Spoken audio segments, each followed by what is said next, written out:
Bonjour. Dans le cadre du cours de réglementation bancaire, nous avons traité le sujet suivant. Existe-t-il un lien entre la stabilité financière d'un pays et le poids de son système bancaire et financier par rapport au PIB? Nous sommes un groupe de 3 personnes, Justine Glasser, Laura Loleka et moi-même, Julien Bascou. Notre axe de réflexion s'est structuré de façon logique.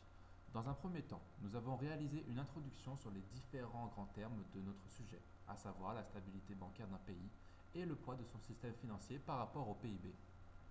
Puis, dans une seconde partie, nous allons vous présenter notre étude sur les systèmes bancaires européens ainsi que la présentation du risque systémique. Et enfin, nous vous montrerons quel lien subsiste entre la stabilité financière et le poids bancaire d'un pays. Dans notre conclusion, nous verrons qu'il existe quelques contre-exemples comme le Luxembourg ou l'Espagne.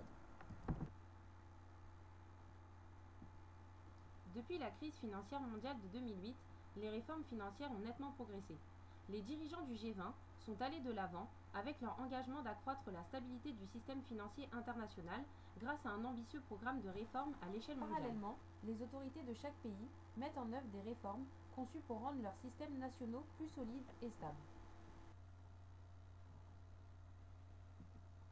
La stabilité financière est un concept complexe, difficile à appréhender et qui n'a pas encore reçu de définition consensuelle. Elle est ainsi souvent définie en termes d'absence d'instabilité et ce faisant, elle fait référence à un fonctionnement harmonieux des composantes principales du système financier.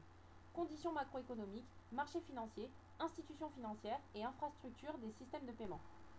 La stabilité financière au sein de chaque pays est naturellement essentielle à la stabilité financière mondiale puisqu'un système financier mondial stable est composé de systèmes financiers nationaux qui sont sans perturbation majeure. Le poids d'un système bancaire dans l'économie d'un pays est déterminé par le rapport entre le total du bilan consolidé des banques et le PIB du pays. Si le secteur financier d'un pays est trop élevé par rapport à son PIB, une crise bancaire peut mettre en danger toute l'économie de ce pays. Étudions le cas du système bancaire européen. En effet, en Europe, le secteur bancaire est très concentré. Les banques ont atteint des tailles importantes. Une banque peut, à elle seule, présenter un bilan dont la valeur est supérieure au PIB du pays. Voici d'ailleurs les 10 plus grosses banques d'Europe selon la taille de leur bilan. Pour chaque banque sont indiquées la valeur de leur actif en 2011, le poids de cet actif dans le PIB de leur pays ainsi que le nombre d'employés. La plus grosse banque d'Europe est une banque allemande, la Deutsche Bank. Elle représente près de 85% du PIB allemand. Ce chiffre est assez conséquent, mais ce n'est pas le plus alertant. En effet, le reste du classement est réservé aux banques françaises et anglaises et à la banque espagnole. Les banques du Royaume-Uni sont particulièrement concentrées. Les 3 premières banques anglaises, HSBC, Barclays et RBS, présentent chacune un total de bilan qui dépasse le PIB du Royaume-Uni. Parmi les 4 banques françaises, la BNP Paribas et le Crédit Agricole ont des actifs qui frôlent le niveau du PIB français. La Société Générale et le groupe BPCE sont plus modestes, avec un actif d'environ 60% du PIB. Quant à la seule banque espagnole présente dans ce classement, la Santander, son actif équivaut à 118,2% du PIB espagnol. Parmi les 10 plus grosses banques européennes, 9 sont considérées comme des banques systémiques.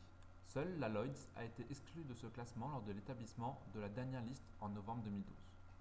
Néanmoins, une banque systémique n'a pas obligatoirement un poids très élevé dans le PIB du pays. Pour étayer cette thèse, nous allons prendre le récent exemple de Chypre. Ce petit pays méditerranéen a fait, il y a quelques mois, les gros titres mondiaux en raison de la crise financière qui y sévit. La particularité de ce pays est que son système bancaire est très gros comparativement à la taille de l'économie. Chypre a un PIB 7 fois plus petit que son activité bancaire, comme vous pouvez le voir sur ce schéma. La fragilité du système financier de Chypre provient surtout de la concentration de son activité bancaire en direction de seulement 2 pays, la Russie et la Grèce. Comme vous pouvez le constater sur ce schéma, Chypre détient la dette d'individus la plus importante parmi les pays membres de l'Union européenne, s'élevant à 134% du PIB. Le comparatif avec la France est saisissant et alertant. Sur tous les indicateurs bancaires, Chypre surpasse la France. Pour éviter l'implosion de son économie, les pays de la zone euro ont élaboré un plan de sauvetage du secteur financier de l'île, dont le besoin a été estimé à 17 milliards d'euros. Ce dernier a été rejeté car il induisait la dévaluation des dépôts bancaires chypriotes. Par conséquent, un second plan de sauvetage a été mis en place, garantissant les dépôts de moins de 100 000 euros relatifs aux habitants locaux. Pour le reste, il a été créé de nombreuses réformes que nous ne traiterons pas ici. Ainsi, nous pouvons conclure qu'à travers cet exemple, nous remarquons que plus le poids d'un secteur bancaire et financier d'un pays est important, plus le risque de crise lui aussi est élevé. donc que la stabilité financière est très fortement menacée. Il ne faut pas non plus comprendre dans ce raisonnement que l'instabilité bancaire provient obligatoirement d'un secteur bancaire trop important. C'est une idée fausse. Nous pouvons regarder la situation au Luxembourg. Le Luxembourg concentre des activités bancaires qui représentent près de 22 fois son PIB. En effet, ce petit pays est le point d'entrée de nombreux investisseurs étrangers dans la zone euro. Ce chiffre très conséquent pourrait paraître comme une fragilité, pourtant le Luxembourg met en avant la qualité et la stabilité de son secteur financier. A l'inverse, d'autres pays ont des systèmes bancaires fragiles et pas stables, alors que le poids que représente leur système bancaire équivaut à moins de 4 fois le PIB. C'est notamment le cas de l'Espagne, de la Grèce et du Portugal. La France se situe légèrement au-dessus de ces pays. L'activité bancaire y pèse 4,2 fois le PIB.